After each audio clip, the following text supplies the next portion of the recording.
Well, hello and welcome. My name is Michael Bloom, and I am co host of the Dying to Talk Cafe, which is a virtual cafe for caregivers and families to really have a safe, nurturing, and loving space to be able to speak about issues of concern.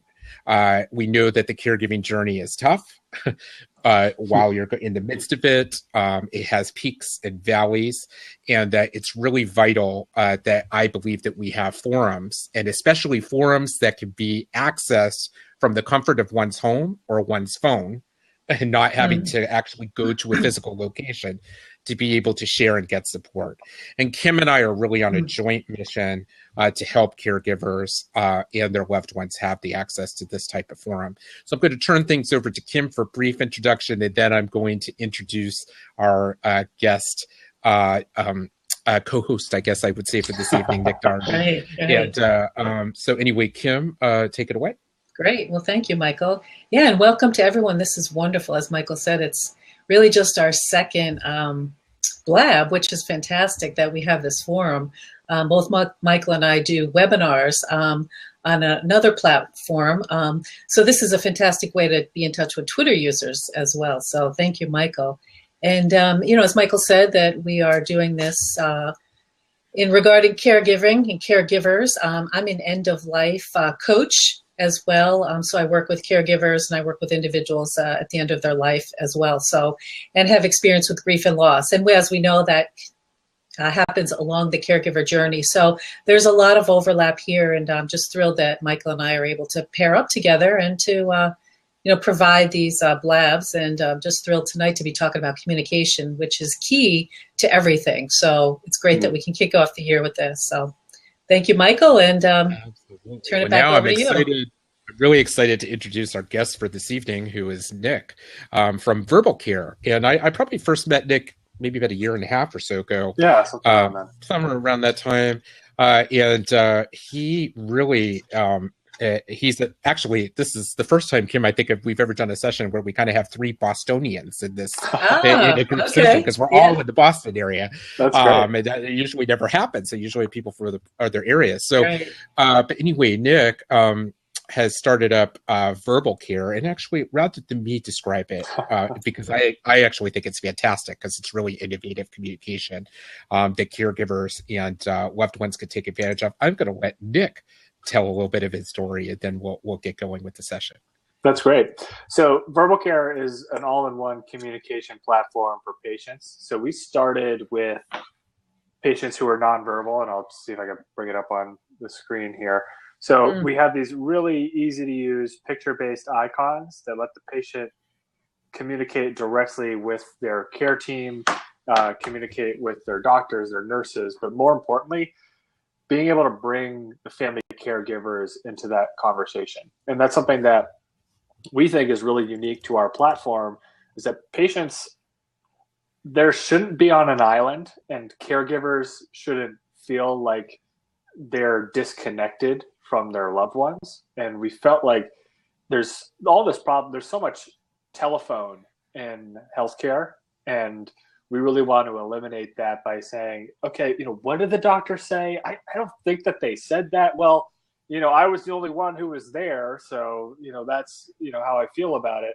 That was one of the reasons why in the new version of our app, which will be available soon, so you guys are getting a sneak peek, we have this feature over here that says audio recording. I don't know if you can see it, but in the bottom there, you have audio recordings. So the purpose of that is that when the patient is with their clinician and you're not available, you're not there at that time, they hit record. It's in a HIPAA secure platform. It's not altered. That's just the conversation. And so what's going on with your loved one, and you don't necessarily have to be there 110% of the time. And I know that that's one of the huge challenges with caregiving, is that you feel like you have to be there every single moment of every single day, and you have to, and the second that you're not there, that's when everything's going to go wrong. And we want to alleviate some of that stress, both for the patient, but also for that caregiver. So I'm happy to talk through kind of more about how the platform works, but at its core, it's a really easy way for patients to communicate with their loved ones and their clinicians. That's really great. We'll definitely come back to the platform in a little bit, maybe get some specific things to walk through. What I was hoping maybe we would do first, because I know each of us, and I know even Nick, one of your motivations even for doing this too, is you actually had an experience as a patient. And know the importance, because I know you had a surgery and, were kind of, let's always say, doped up, right? Yeah. And the importance when we don't, many of us, we don't realize it, but when our loved ones that we're caring for are, seriously ill and taking a lot of medication, and, or, even if they're not dealing with dementia issues, you add that on top of it, it can be really get complicated. Communication across the team, or being able to communicate between the loved one and their family members, their family caregivers, could be really challenged. So it's really important to have additional mechanisms that would allow communication. The thing I like about the app that Nick has developed with his team is that it's accessible right from a tablet.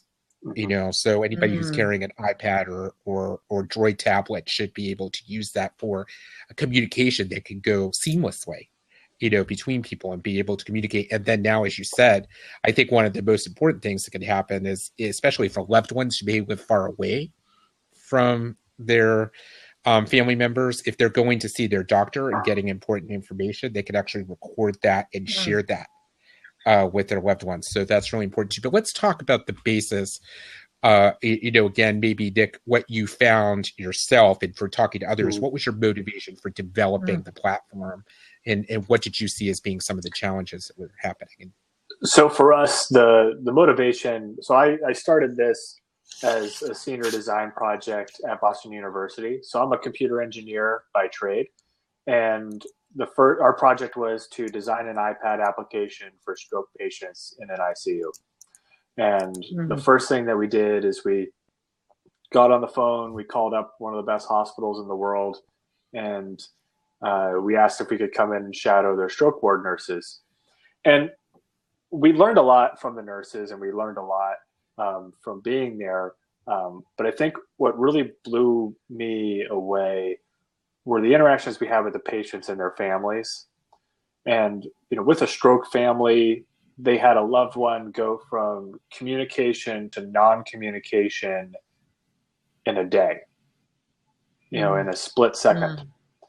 And imagine just having that, centerpiece in your life, that family member, just ripped away from you. And you can see the struggle between the family.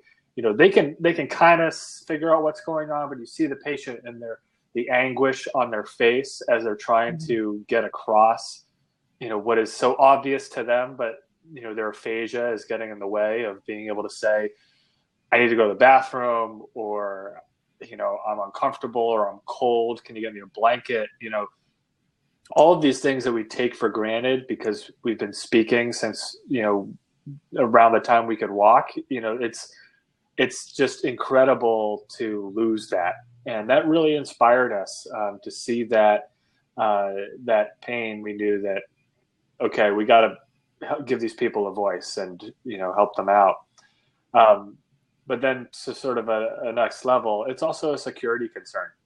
So you had these family members that were afraid of leaving the room because they can't be the translator for their loved one.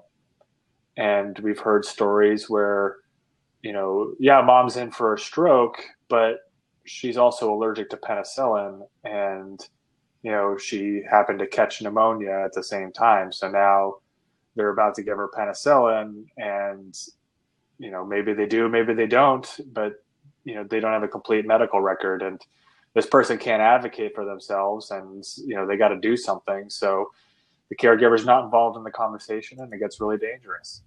So, those things we also say, okay, beyond just creating that independence for the patient, we also have to look at the ecosystem that we're operating in and saying, how can we make this safer for patients and ultimately, manageable for the care team and manageable for the family members, and make it so that it's not as high stress a situation as it usually is. That's great. Yeah. I mean, that's a really perfect motivation for developing that. And Kim, I didn't know if there was something you wanted to add right at the moment. No, I mean, I think that's great. I mean, just personally, we're experiencing that right at this moment with my grandmother, who's in Albany, New York. And one of the ways that some cousins have figured out a way is to form a Facebook group.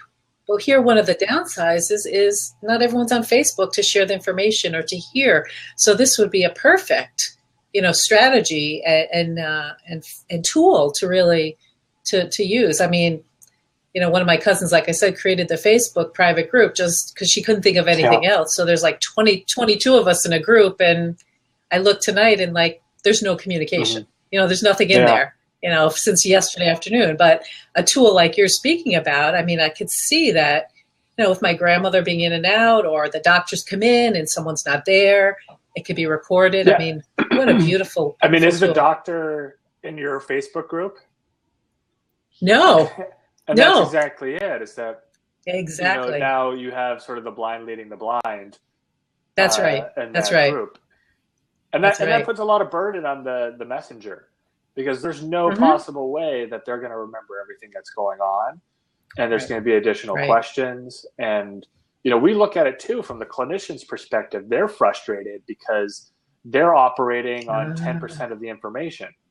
It's what the patient told them, but they don't know that, oh yeah, like mom, 10 years ago, she had a problem with that medicine. Do you remember that? She's like, oh yeah, she was really loopy after the surgery. There's no way that you remembered that. There's no way. So, that's why, we really think of the patient family unit as this, collective that really needs to be tapped into. It's great. It's great. That's really, absolutely. So, Nick has definitely a lot of motivation around developing this application and making it very accessible. Before we get too far into this, we'll remind people later on, and we will open it up for other people to come and join us in the discussion too. One of the beautiful things about Blab. How would people learn more about verbal care? So you can visit our website. It's verbalcare.com. Or if you're feeling fancy, you can go to verbal.care and you can visit us there. And it's just an app that they can just get for their iPad? So not yet. Not yet. So we have a big announcement next week that may or may not allow you to get this app. Okay. So, and you mentioned earlier that it's on iOS and Android. We're launching with iOS. Android will be coming soon. Oh, really? Interesting. Okay, awesome. So that's great. So stay tuned, but you can learn more about things and keep up with the great developments. I know Nick was at a digital health innovation event last week with the mayor of Boston and the governor of Massachusetts. And the governor. Wow. So that's great. So there's a lot. Nick is really jumping into the forefront here of innovative communication for caregivers. I want to share another Massachusetts-based company while we're here. They're not in this group. It sounds like we're Massachusetts shout-outs right now. But one of my favorite tools that I've been using with my caregiving clients for a long time is called lotsofhelpinghands.com. Yes. And I love the Lots of Helping Hands platform, and I will type that into the chat in a moment. The one thing about that platform is you can actually create a free portal for your loved one. When I was caring for my parents, and especially my mother, I actually created a platform. Her nickname was Bunny. It was called Bunny's Helpers, and it had a calendar function as well as the ability to just list what your needs were for appointments, but also you could store as much or as little information that in there. But one of the great things is just with an email address, you can register people, your family members and friends, to be part of the family portal for your loved one. And then instantly you can type journal notes. You could do others and send a blast out to everyone. If you have a need for coverage, like for an appointment or whatever, you can send out a request. People can sign up. I actually had cousins and other people sign up to just take a calendar slot for an appointment if I had a conflict with something and needed help. It was really great. And if you have a home health care coordinator that you're using for some home health services, you can actually add them in and into the mix. It really helps to streamline communication to make things more efficient. So I will type that site in a moment. It's absolutely free for family caregivers, and I think it's just a great service. Lots of helpinghands.com. Awesome. But yeah, and let us go into, I thought maybe we would talk about, because Kim, one of the things I've been blogging or writing in my tips the last few weeks is really the importance of how family members can communicate, because not every family member gets along, right? And when we're dealing with loved ones with challenging health issues and life and death issues, the stress of communication gets even greater.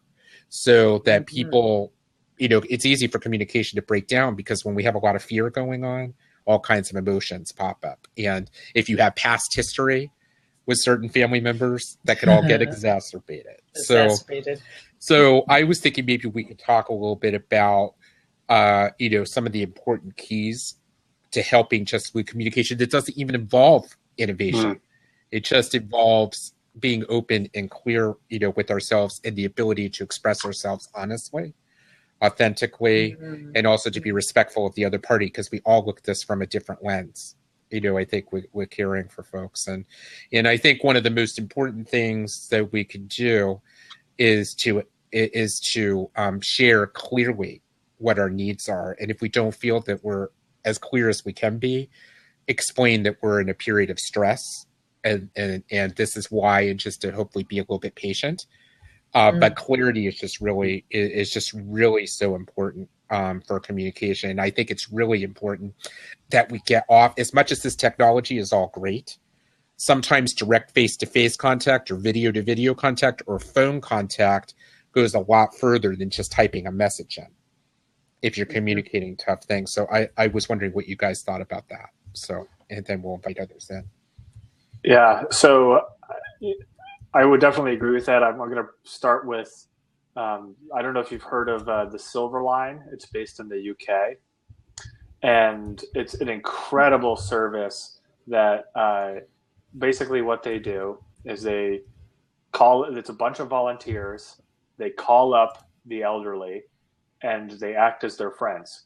So it's not specifically a health service that's saying, hey, you need to take your medication, and hey, you need to do these things. It's being there to provide companionship for this loved one. And that touch point, that human voice, that non-technological solution is, from a health, sort of public health perspective, it's drastically improving their lives, their outcomes, their adherence, all these other things.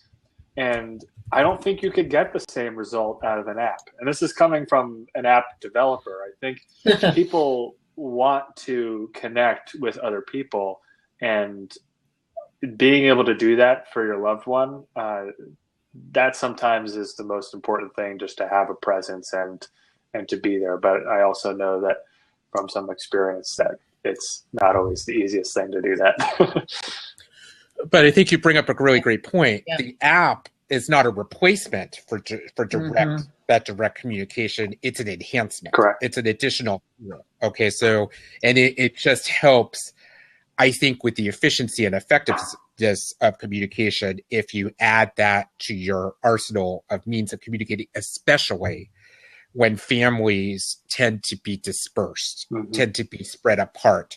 It's not, I know I've met many people in my journey of supporting folks where, the old days, maybe when they were caring for members of the older generation, siblings and others stayed in the same town or the same geographic area. In some cases, stayed in the same home. That's not happening so much anymore. We see people spreading across the country or across the world. And in some cases, people have to up and relocate. So the innovation of the application can help. But again, it's not a replacement, but I think it's an important help, especially when you talk about bringing in other members of the service team in a HIPAA compliant platform that hopefully doctors and other prescribers will be comfortable with. Yeah, we hope so. We've seen that. Yes. We've seen that so far, which has been great. So yeah. Yeah, and I'm also opened up and unlocked the seat. So Alexis, I know, was wanting to come in earlier. So, or Alex is curious, I guess. I'm sorry if I said that name wrong. Alex is wanting to join us, so you're welcome to join in when you're ready, if you have something to say. It will continue along with the dialogue.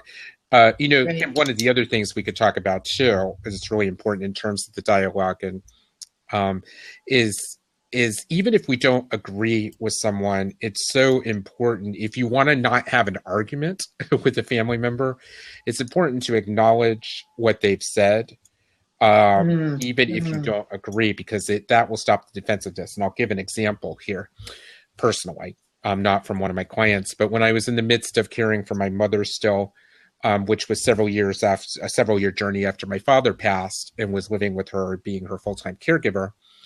My aunt, who was my dad's sister, actually about a year before my mother passed, actually said, made a statement to me about she was concerned about my health and well-being, and thought that I should really be open to considering a nursing home placement for my mother, because she was thinking of me. Now, the hairs went up at the back of my neck. All right, when she made the statement, she said it out of love, not out of hurt to my mother, because she was concerned about me, and she had her way of doing it. Now, I could have slammed her back.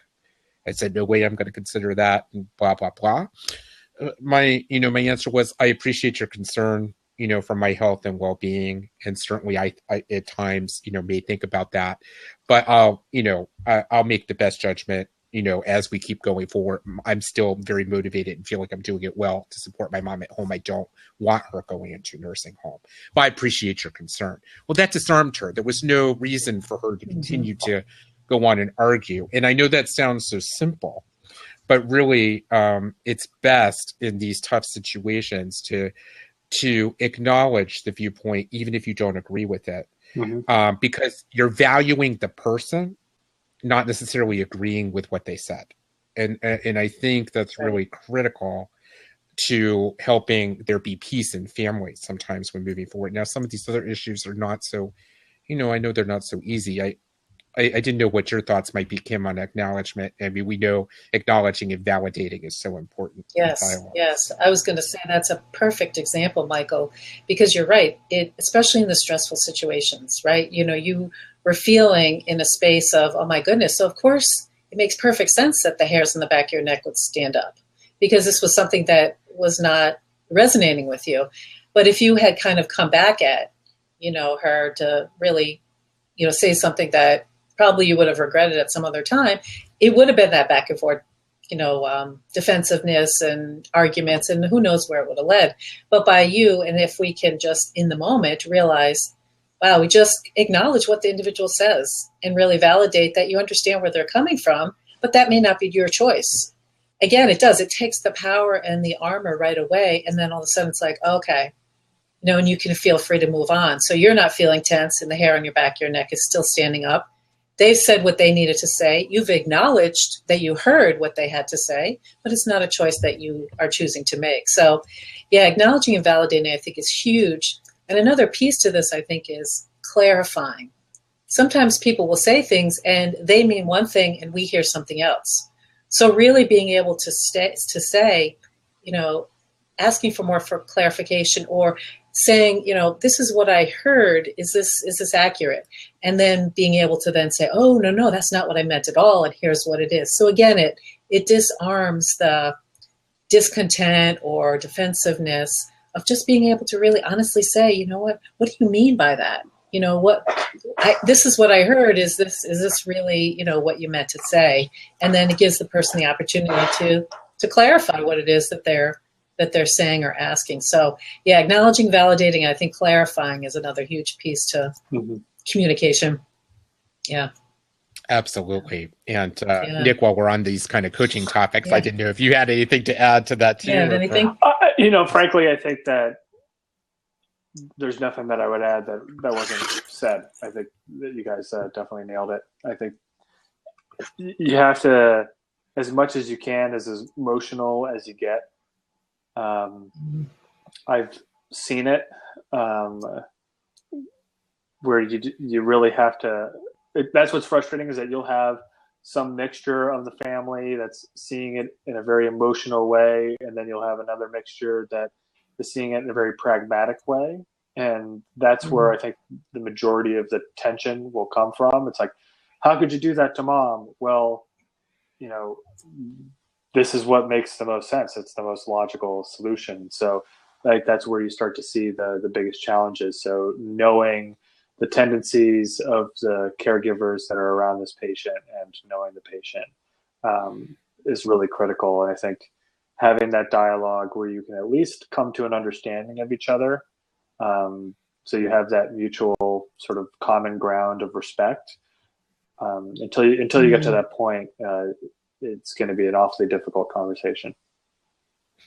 Absolutely. Yeah, most certainly is. Well, I'm sorry. Nick, I was going to say, I think Nick brings up a really excellent point about different styles, even amongst family members.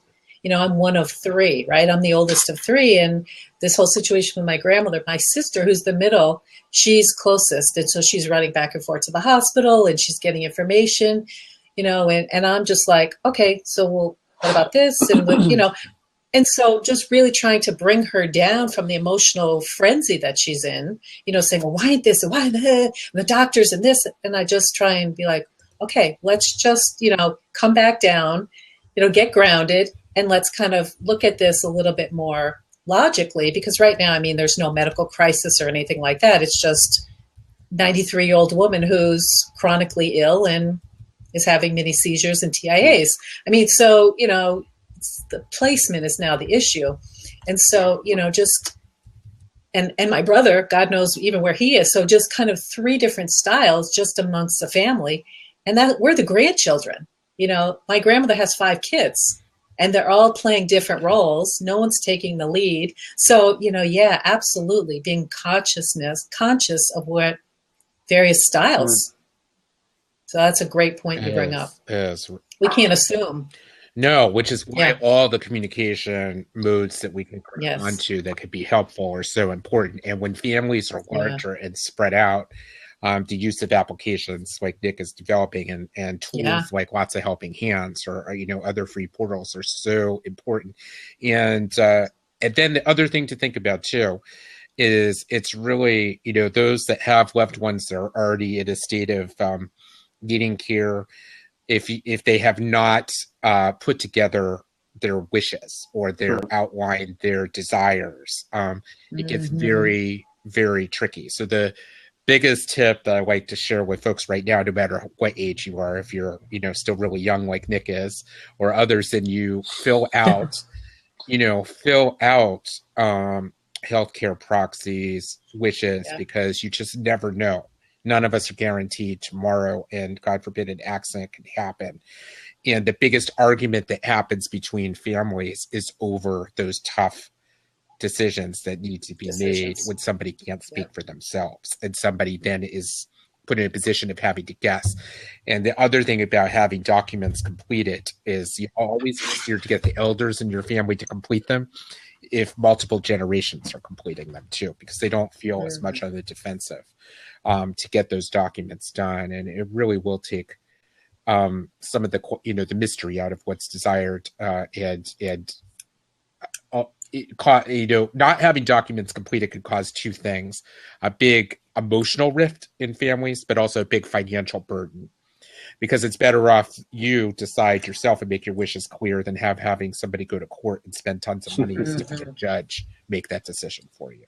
Right. So, good point. So to do that. So I've opened up and welcome anybody who would love to join us in the discussion live. And you're welcome to grab the open seat or type your thoughts in the chat. We like having the viewers. I actually have somebody who runs a blab from Blab Nation, Jonathan Tripp. He calls the chat area the fan seats, so people in the fan seats can feel free to. So we have the fan seats out there, but feel free to grab a live seat and come join the dialogue. We'd love to have you join us. And Nick, while we're waiting for that, maybe you could now tell us a little bit more about or show us some of the features that are coming with Verbal Care, if you're permitted to at this point. So yeah, let me see what I can show you. And I apologize that I'm doing this on my phone, so it's a little bit tough to have 3 hands to demonstrate all at the same time. So, but I'll give kind of a basic overview of the app. So we have these picture-based icons on the left-hand side here. We have our navigation bar, so it's really simple to switch between the different things here. So each of these displays, let me see if I can. Trying to think of the best way that I can do this. So It's doing here. okay. You're doing pretty good. I'm impressed. I'm impressed you're navigating a phone to broadcast. What a world we've come to. I know, isn't it great? Yes, amazing. Amazing. So it's really easy to just you swipe through the different icons, and this sort of the stock 2 templates that the app comes with were built for an ICU setting. Mm-hmm. So this is what we found would be the things that patients really wanted to be able to say if they were in the hospital. Now, what's great about Verbal Care is that it's fully customizable. So if you want to, you can add your own buttons. You can upload your own images. I can take an image if I want to. So if I want to create a button for, let's say I need to blab, I'm going to take an image right here of this. And so I've got my photo here. Oh, great. And I will do that. So it shows up here on my screen. I select it. And so I'll just say I need to blab. And I'm sorry, I should probably do this over my shoulder here. So I save that button. So it adds it to the group. It adds it to the grid. And I can move this around wherever I want. So it's really easy to shift this stuff around. Sorry, upside down is a little bit more difficult. So I can move this icon wherever I want to on the screen. It'll shuffle it around for me. So I can really personalize the experience and make it my own. So, and it will speak out loud. You can turn that off if you want to, but that's especially great for somebody who can't speak. It allows them to talk face-to-face in the room with the people that are there. I need to blab. And so at the top, you can choose which sort of thread you want to send it to. So by default, we have 2 threads. One is our care team thread, and one is our family thread, because we think that there might be a time where you have a primary caregiver that might want to be a part of the care team, but the rest of the family just wants periodic updates on what's going on. So we allow to have that separation. But if you dive into the chat screen here, you notice on the left-hand side, you can create your own threads. So you can create any number of threads and invite people to it so that you can really diversify who you're communicating with. So you could have a thread for your primary care doctor, or a thread for your visit to the hospital, or you can invite them into your care team thread, and you could treat it that way. So we're excited to see how people are going to be flexible with the app. So I mentioned the audio recording feature, really simple. You click record, it starts to record your conversation. I mean, it just doesn't get much easier than that. You push stop when you're done, you save it, you name what the conversation is. So this is and I'll just use the blab. I didn't know how to spell blab. I won't. I won't get too mad at that, but that's a live demo for you. So I'll save that, and now I have this conversation recorded in there, and I can play that back any number of times if I want to. So you can actually send that conversation, or it's accessible by other people with your thread? So right now, we have it so you can play back to them physically. Really, we introduced this feature to see if people are going to use it. So if people are really actively using it, we're going to spend a lot more time diving into it. And that's one of the things that we really care about at Verbal Care is the feedback of our customers and the feedback of the people that we work with. Every month or every other month, we have the Verbal Care workshop team. And it's where we invite anybody to come into our office and poke holes in our product, rip it apart. We'll feed you, we'll give you drinks, and It's a really great event, and it's where we come up with a lot of these ideas. So not only are we in clinical environments observing and doing interviews there, we're also bringing people into our office to give us feedback on how we can make verbal care even better. And this was one of those ideas that we got from one of those workshops. So we're throwing it in the app, and if we see a lot of people using it, then we're going to continue to build out those kind of features. And if people want to submit any ideas, it's as easy as sending an email to ideas@verbalcare.com. So if you have an idea, you want to make verbal care better, that's the way to do it, is you just go through that. So you said ideas@verbalcare.com. Yep. Okay. And so on the screen, I went through how you can edit your own icon. You can also create an entirely new template from scratch. So you can remove the I need and I feel templates if you don't like those. We have people that are making sort of the food that they want to eat when they're at home, and take a picture of all their favorite foods, and you can have your food template. So it's really easy to sort of create this from scratch and really make it your own. So we're really excited to see how people are going to customize and use verbal care. So what I don't have right now, because I'm blabbing on my phone, is that you don't get to see how the communication goes back and forth. So you'll see one side of the conversation, unfortunately. So let's say that, so when I was in the hospital and I just came out of surgery, so this was the day that we launched this beta, was the day I went in for surgery. So I got to be an early adopter of verbal care for sure. So when I came out of surgery, I wanted something to drink. I was really thirsty. Ginger ale. And so I was able to request for ginger ale. And my nurse comes into the room and she has the glass of ginger ale in her hand. And it was such a humanizing experience to feel like I was independent. I know that I really couldn't take care of myself in a lot of ways, but this was something that allowed me to have that independence once again as a patient. So that's, we make communication really simple, really easy. You can use the picture-based icons. You can use sort of a text-based conversation. If you want, you could take photos, and this is really helpful. If your clinician wants to see, how's your wound progressing? Can you take a picture of your medication? It's a great way to sort of share those images in a secure platform. So there's just, we just see a lot of different things that people can use it for. So I'm anxious to hear from you and from the audience. You have any questions, any thoughts?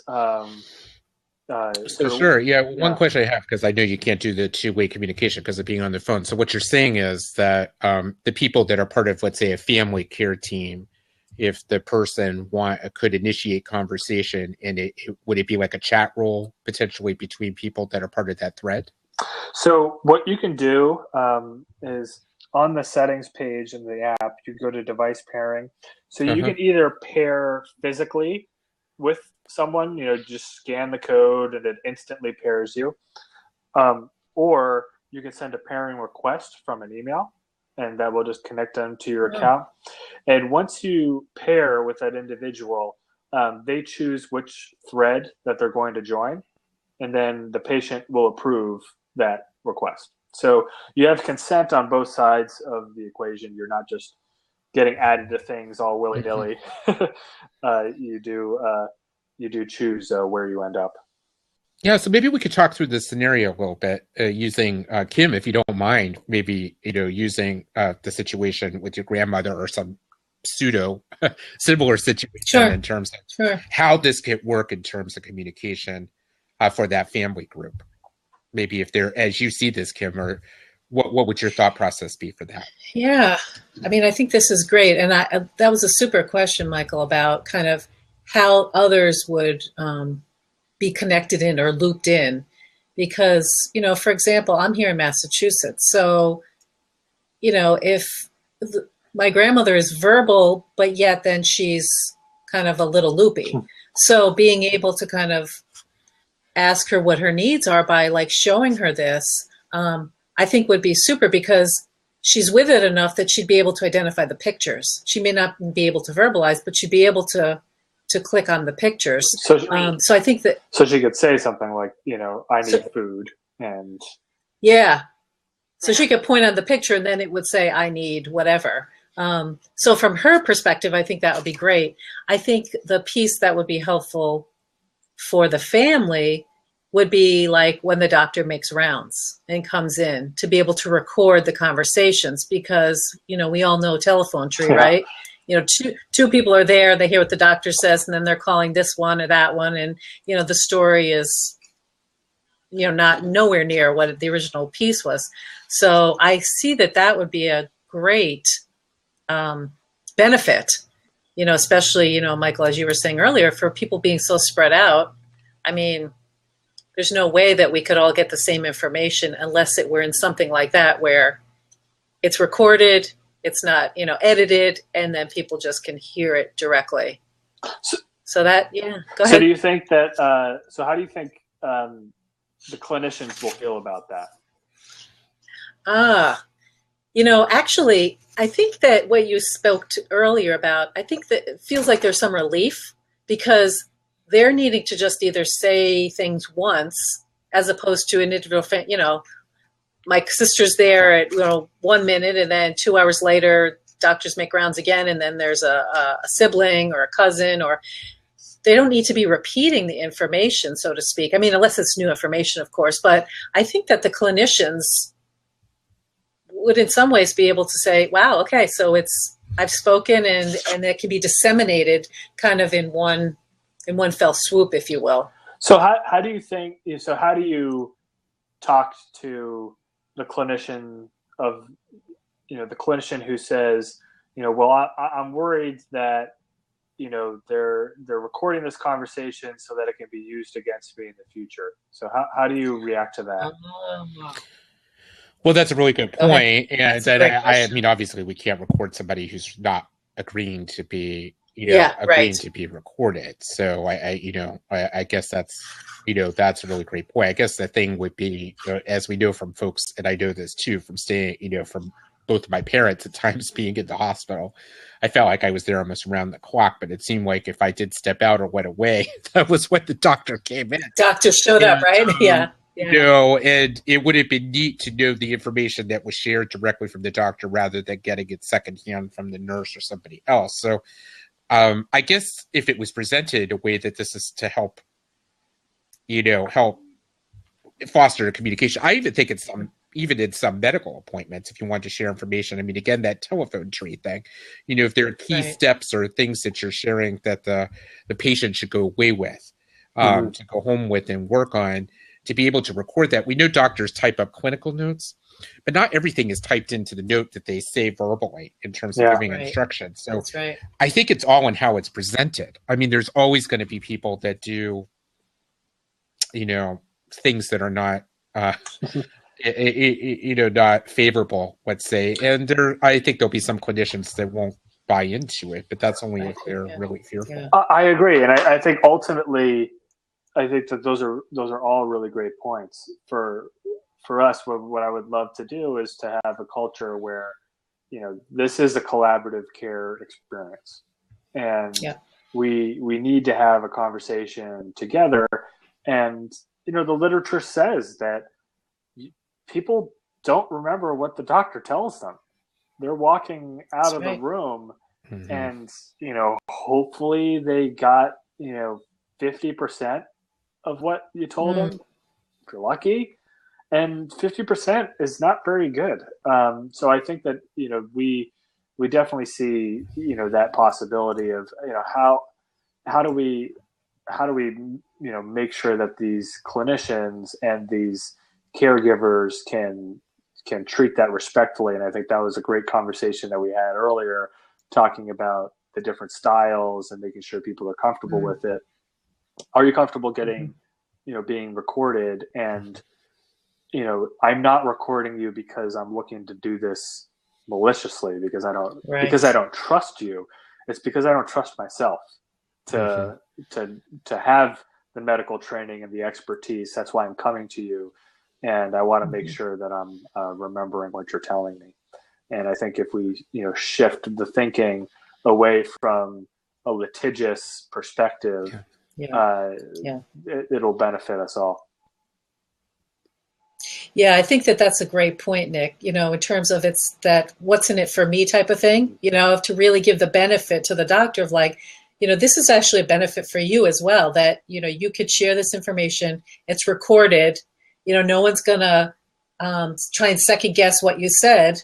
And, it's kind of if they feel like, oh, there's a benefit for me kind of utilizing this technology, they may be more apt to be, and like you said, really specifying this is not to be litigious or to, hold something over you. It's to share information with my family, and also in a way that, it supports you as well. Speak a little, I'm just curious about the HIPAA piece that you mentioned, that, it's HIPAA compliant. Is there a way that they can hear that? I think that's a big part of it. So, to me, it's about alleviating everyone, because verbal care works best when everyone's comfortable and everyone wants to be involved. So that's what we're engineering and designing towards. We know realistically you can't convince everyone to adopt a product, and you can't convince everyone to do different, So, but we would like to, as much as we can, to make something that has a balanced approach that people will appreciate. And that's one of the reasons why this sort of audio recording feature is not front and center yet, because we want to kind of ease people into it and have them become more and more comfortable with that idea. When we first started Verbal Care, I remember conversations we had with the IT department at some of the hospitals that we were working with that said, there will never be a cloud system in this hospital. So that was in 2011. You'd be hard pressed to say that anything would not be a cloud system. That's right. Absolutely. So when it comes down to it, a lot of it is around timing. It's around creating a culture of acceptance of this type of innovation and technology. And that's one of the reasons why we're putting this in the hands of the patients and the caregivers, is that in a lot of ways, let's earn the trust of clinicians. Let's earn their trust that we're not using this to abuse it, to go against them, or saying, hey, you're not doing your job. We're saying, look, we want to help you help our loved ones get better. Absolutely. And, we think about it too, because we've mainly been talking about the doctor or the treating physician. But when we think about clinicians and the broader scope of the many people, we know many patients, loved ones, end up with multiple medical practitioners as part of their team. So it's not just a doctor. You could end up with, physical therapists, occupational therapists, speech and language, all of those different people, modalities. I just think even if some of the doctors don't rush on board with some of this, some of the physical therapists and others who really want to make sure that people are following through with the protocols, they're training the patient on, they would really be on board with some of this. Because if they could give that verbal instruction, some of which could be recorded, so that the patient goes home with that, or even if it's outpatient, this could be used in the person's home, as well, if somebody's coming in as part of home health after a hospitalization, I would assume to be able to record some stuff too. Yeah, and that's something we haven't really touched on in the conversation. We've definitely seen the potential for verbal care to be a lifestyle product, where there are kids with autism that they're nonverbal, and it's a real challenge for that father or that mother to leave. They, how is that child going to be connected to them when they're gone?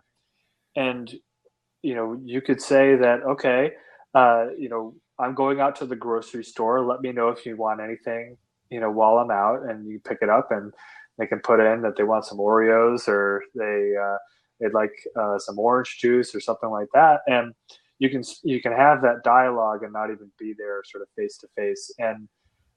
But from a clinical perspective, what we see is that transitions of care are really the most dangerous times and the most strenuous and terrifying times to sort of navigate the system. And a lot of that is, it's not all technology, but technology certainly doesn't help, because you go from one environment to another environment. It's one medical system to another medical system. And it's really difficult for the providers to collaborate with each other. They're trying to play phone tag. They have one set of information, another set of information. And it's because we don't have patient-centered technology. And with a product like Verbal Care, where it's surrounded around the patient, you're creating a network around the patient, and that account lives with them irregardless of the provider setting that they're in, it makes that transition of care that much more seamless. So you can have your care team in the hospital transition you out into a care team at home, which is pretty cool. Yes, absolutely. And I think that's great. really great in terms of, again, that transfer of information, getting it. And the other thing too, when we see when, people are at home, they could be left in the care of another family member while the primary caregiver is at work. And information is often transferred, but there's nothing like that direct communication that comes right from the source that you're getting. And I think that would be a very powerful benefit, for some people, from some care families to have access to be able to do that, to have, it might even give, the caregiver more comfort in knowing they don't have to be around all the time. So they would get that information, because that's a big thing. They feel, a lot of caregivers feel, the primary caregiver especially, they need to be present for all appointments and all meetings because they need to have all the information they need to engage. They might still be able to do that with an application, like Verbal Care. Yeah, I mean, going to the doctors is a full day affair. It is. So when it's really 5 to 10 minutes of information that you need to gather, and it's a drain on you emotionally, both as a patient and as a caregiver, because the patient doesn't want to put you through it, and you're stressed out because they're stressed out, and it's a nightmare. And then on top of that, it's for people that are working, it's an economic drain. So this is something that's not just impacting our livelihood emotionally, but it's also impacting the society and the economic engine. So this is something that, I think if we can really crack this communication nut, and, whether we're doing it or someone else is doing it, if we can tap into that problem and really figure out what the solution is, I think that it's going to have pretty widespread repercussions. And so, the good thing about this is, as long as I'm in charge of this and we're working on this, that's the goal that we're working towards. And that's why we love these kind of opportunities to talk and meet with caregivers and patients and clinicians, and thinking about all of them equally. How do we create an ecosystem where that conversation, that dialogue can flow freely? That's really great. I want to encourage folks, and again, we do have a few minutes left. If anybody wants to jump on camera, there is still an open seat, or type your questions in the chat. But you can stay in touch with Nick by visiting verbalcare.com, and certainly send your ideas to ideas@verbalcare.com. And soon when we get wrapped up, for those of you that are meeting me for the first time, you can stay in touch with me at caregivingwithoutregret.com. You can find me there, and feel free to send a message to support at caregivingwithoutregret.com. And Kim, do you want to give a shout out for your contacts as well? Sure, absolutely. Sure. People want more information. I do end-of-life care, caregiving, and advanced directives, as Michael was speaking about earlier. So certainly feel free to pop me an email over at kim@yourendoflifeguide.com. And my website is yourendoflifeguide.com. So, yeah, feel free to check us out. And we're so happy that everyone can join us tonight, the first of, at least for the first quarter, right, Michael? We've gotten some we guest have schedules, some neat so this is speakers, great. and we appreciate Yeah. Nick coming to join us to help us kick off Absolutely. 2016 with this new it's really broadcast. exciting. Nick. Yeah. So, wow. This feels great. It feels like there's, a lot of applicability here. I mean, certainly I love the whole piece that, with the clinicians and patients and caregivers, but you touched on, and I know Michael and I both have experience kind of with the special needs populations. And, I just think that that's just a whole new world, another world too, where communication is so vital. You have someone that's nonverbal, or like you mentioned, autism, the developmentally disabled community, Michael, that I know you have experience with, and, my past life working with special needs kids. So there's lots of opportunities I can see here that, this is going to be great. So loving this application that you created. It was such a wild thing for us because we started with that disabled, nonverbal type population. And it was amazing to see that people that were verbal really loved using it, because we're like, because we had to make it so simple and easy to use that it was just fun and simple and easy to use for anyone. Great. And a big inspiration for us, I don't know if you're familiar with OXO. They're, those really big rubber grip type handles, that kind of stuff. Sure, yeah. So how that got started was the original designer, his mother had severe arthritis. I think, and I might be butchering this story, but it's all right. There were the old thin, wooden handles. And so he wraps a bunch of duct tape or something around it and makes this big grip, and she's loving it. She's using it. And he's like, wait, this is just better. This is just better. And I think when you design for simplicity, you design for universality, you're really designing for everyone. And I think that a lot of people put their design energy into sort of the middle of the bell curve and who's going to work for, and you end up with something that isn't as simple or usable as it could be. And that's something that we strive to do, is to make it, exactly. We want to make it as easy for anybody to be able to use it as we can. But we know that we still have a long way to go and a lot of strides to make. So it's been a lot of fun working on this. Excellent. Well, great. That's really great. And again, we thank you so much for joining us. And we are just about the top of the hour. It looks like, Kim, did you have anything else you wanted to say as we get ready to close shortly? No, just a big thank you, Nick. I think this is great, that you have this. And, certainly, it's wonderful it's right in our backyard as well. In terms of where you are, I mean, certainly the app is going to be applicable on, iPads and things. So it's not localized, which is great. And so big thank you. And to all those that joined us tonight in the chat, this has been great. Thank you, Michael. Absolutely. Well, awesome, Nick. Again, I'm so glad that you came to join us for our first episode of the year. And, thank you.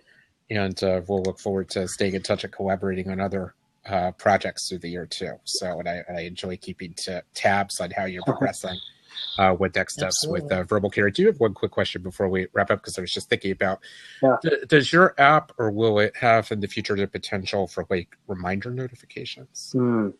So I can't give away too many things that are going on in the future. So so there's definitely some areas that we're looking to explore around that. And that's again, please email ideas@verbalcare.com, because we have a menu of things that we're looking to cook. And, the more people request those menu items, the more likely we're going to go ahead and focus our energy on that. So Verbal Care is where we've heard the most requests. So, the squeaky wheel gets the grease. And so, please, like our name, be vocal, talk to us about what you want. And, we're looking to be a reflection of what you all need. And that's what our mission's all about, is, let's give the patients a voice. Let's give the families a voice, and let's do this great thing together. So It's a great question. Notifications are going to be there are notifications when you send a message, so Perfect. At least have that. Awesome. Great. Well, thank you so much, everyone, for joining us for this episode of the Dying to Talk Cafe. Stay tuned, and you will know. We will keep you informed of the next episode. And to all caregivers out there, may you focus on your own needs, take care of yourself along the way, and communicate clearly what you need, even if it's not always clear.